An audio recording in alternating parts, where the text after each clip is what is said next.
कपाळावरच्या आठ्या सांगतात मनात अजूनही शंका आहे। दुरावा मनात शंका निर्माण करणार असेल तर असे जातच जाऊ नका ना मला सोडून। आणि जायचंच असेल तर मला सुद्धा सोबत घेऊन जा। अहो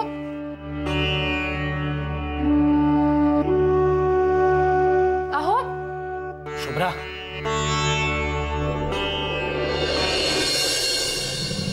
शुभ्रा,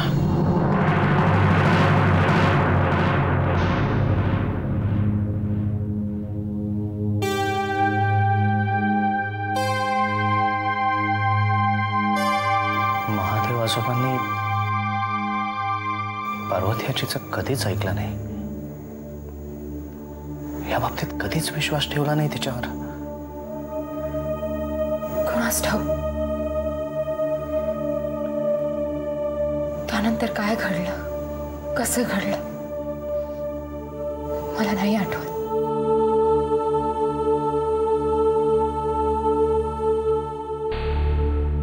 पण या सगळ्याची परिणती कशात झाली हे मी काल रात्री पाहिले। अजूनही डोळ्यासमोर स्पष्ट दिसते। काय काय दिसतंय शुभ्रा तुला? सांग ना।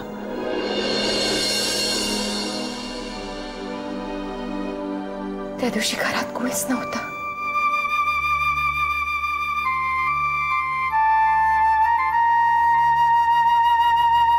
पार्वती वैद्यबुवांकडून आली होती महादेवांसाठी एक गोड बातमी घेऊन। पण ती बातमी त्यांच्यापर्यंत पोहोचवण्यासाठी तिने त्यांच्यासारखंच कोडं घालायचं ठरवलं।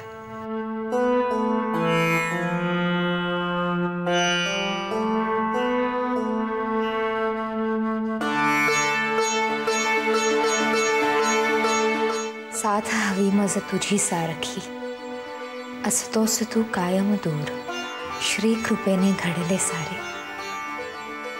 आनंदे आला पूर। मोहरले हे तन अन मनही, फुलला सहवासा मोहर, पार्वती उदरात उमलतो, महादेवाचा नवा अंकुर।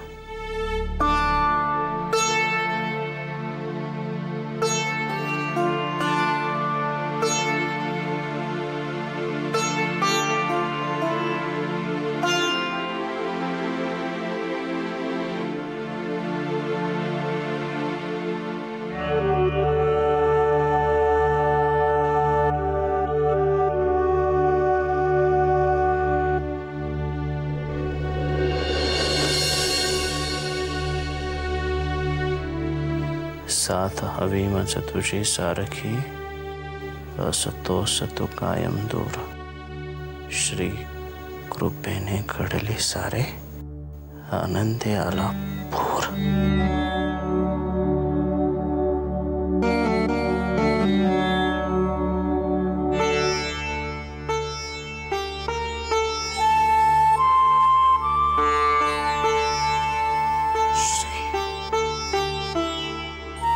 म्हणजे श्रीरंग।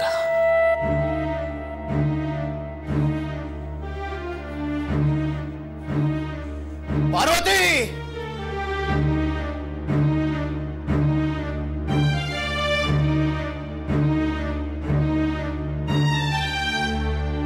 हे काय चाललंय तुमचं? काय झालं? आम्हाला तुझ्याकडनं ही अपेक्षा नव्हती।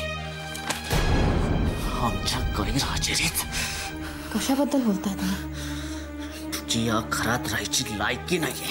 अहो अहो चल बाहेर। हो माझा हात सोडा। हो माझं ऐकून तरी घ्या। चल बाहेर। याच्या आतमध्ये जागा नाही। मी खरंच काही चूक नाही केली। अहो माझी काही चूक नाहीये। चल बाहेर। मी श्रीकृष्णाची शपथ घेऊन सांगते माझी काही चूक नाहीये। अहो माझी खरंच काही चूक नाहीये।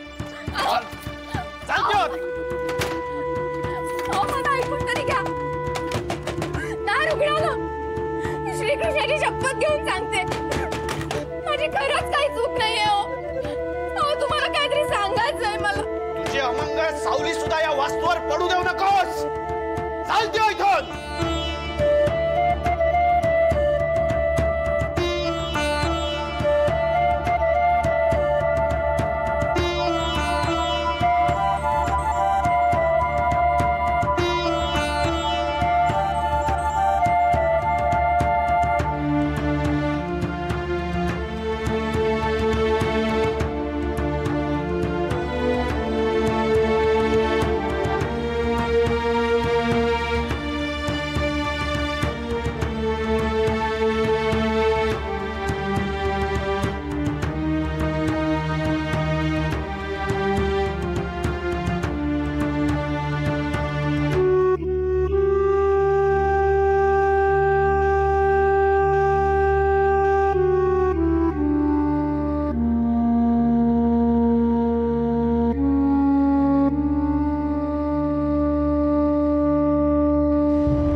महादेवाचा अंश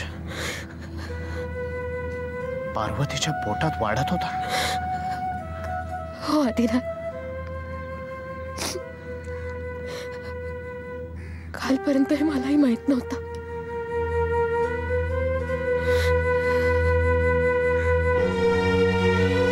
त्या पोटातल्या बाळाचं पुढे काय झालं? पार्वतीचं पुढे काय झालं? कुठे गेली असेल ती? मला नाही माहित. या पुढचं मला काहीच आठवत नाही. त्या बाळाला तिने जन्म दिला असेल,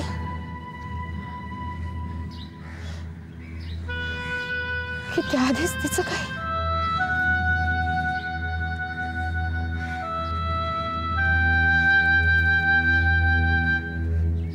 काल रात्री हाताला धरून तुम्ही मला बाहेर नेलं, तेव्हा मला हे सगळं आठवलं आणि वाटलं या जन्मात सुद्धा तुम्ही. नाही शुभ्रा, मी असं कसं करेन? उलट मागच्या जन्मात श्रीरंग पार्वती महादेवमुळे एकत्र येऊ शकले नाही आणि महादेवची ही चूक सुधारण्यासाठीच आपल्या तिघांचा पुनर्जन्म झालाय. निदान या जन्मात तरी तुमचं मिलन व्हावं, म्हणून तुमच्या मार्गातून बाजूला व्हावं. म्हणजे आपल्या तिघांचे आत्मे जन्मोजन्मीच्या चक्रातून मुक्त होतील असं काहीतरी मला वाटलं आणि म्हणून मी. तुम्हाला पार्वती विषयी शंका येणं मी एक वेळ समजू शकते, कारण तुम्ही तिला पाहिलं नाहीये, फक्त तिच्याबद्दल ऐकलंय. पण शुभ्राचं काय आदिनाथ? गेली 2 वर्ष तुम्ही मला ओळखता, मला माझ्याबद्दल असं वाटूच कसं शकतं? शुभ्रा,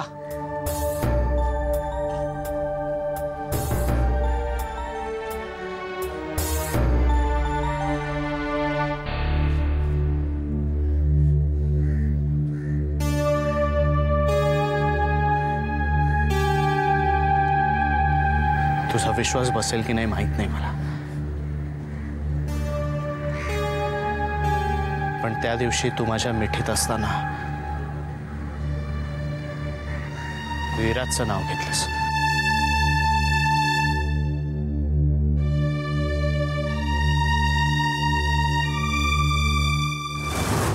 अहो काय बोलताय तुम्ही? मी असं करेन का? किती घाणेरडा आरोप करताय तुम्ही माझ्यावर. नाही शुभ्रा, मी तुझ्यावर आरोप करत नाहीये. उलट त्या दिवशीपासून मी हेच जाणून घेण्याचा प्रयत्न करतोय, तू हे असं का केलंस. शुभ्रा, माझ्या मनात तुझ्याबद्दल कुठलाही संशय नाहीये. मी जे सांगतोय ते 100% खरंय. विश्वास ठेव माझ्यावर.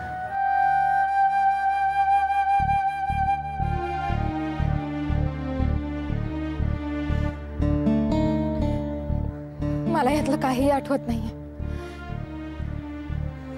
पण माझा तुमच्यावर पूर्ण विश्वास आहे. तुम्ही सांगताय म्हणजे मी तसं म्हणाले असेल. ही कल्पना मला कितीही किळसवाणी वाटत असली तरीही. शुभ्रा, तुला त्रास व्हावा म्हणून मी हा विषय नाही काढलाय. मनात कुठलाही किंतु राहू नये म्हणून मी हा विषय काढलाय. तुम्ही विषय काढलात हे बरंच केलं. मला एक वेगळीच शंका येते. कसली? मागच्या जन्मात पार्वती आणि महादेव मध्ये जे काही घडलं त्याला फक्त संशय हे कारण नसणार. कारण महादेव थोडे तापट होते, पण पार्वतीला घराबाहेर काढताना मी ज्या महादेवांना बघितलं ते मला हिंस्त्र वाटले. असे महादेव मी याआधी कधीच पाहिले नव्हते. म्हणजे काय म्हणायचं तुला? कसा दिसत होता महादेव? कसल्या तरी अंमलाखाली असल्यासारखे. म्हणजे मला नीट सांगता येत नाहीये, पण कुठल्या तरी वाईट शक्तीच्या प्रभावाखाली असल्यासारखे.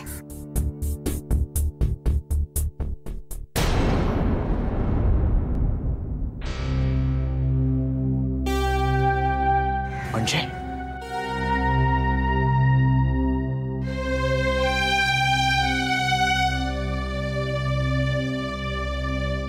याचा अर्थ ती वाईट शक्ती या जन्मातही कार्यरत आहे.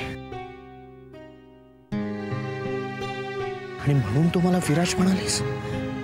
होय आदिनाथ.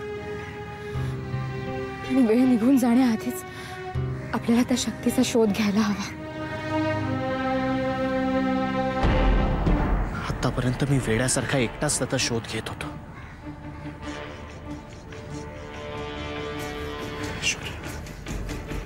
आता आपण दोघं मिळून त्याचा शोध घेऊया.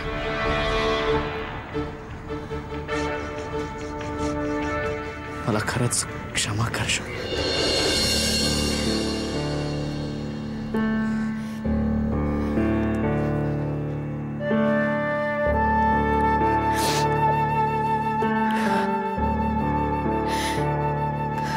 खरंच पार्वतीपेक्षा शुभ्रा खरंच खूप नशीबवान आहे.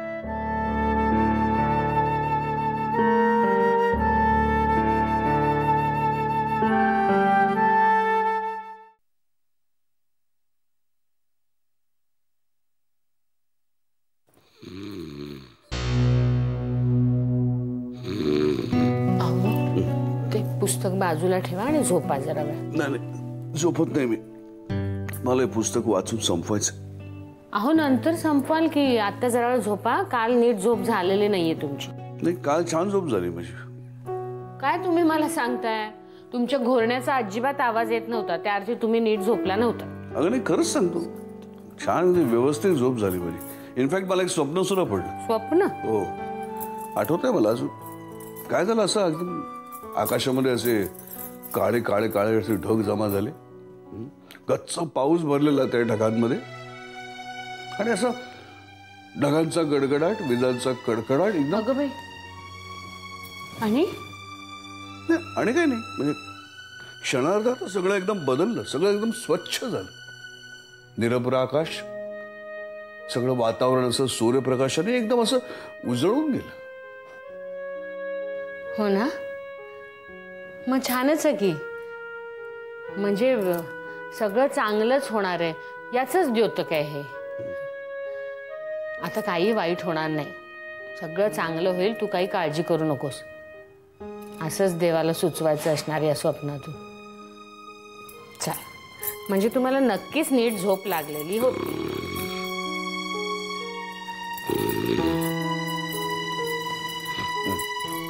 पडा तुम्ही, पडा बरं, पडा पडा पडा थोडा.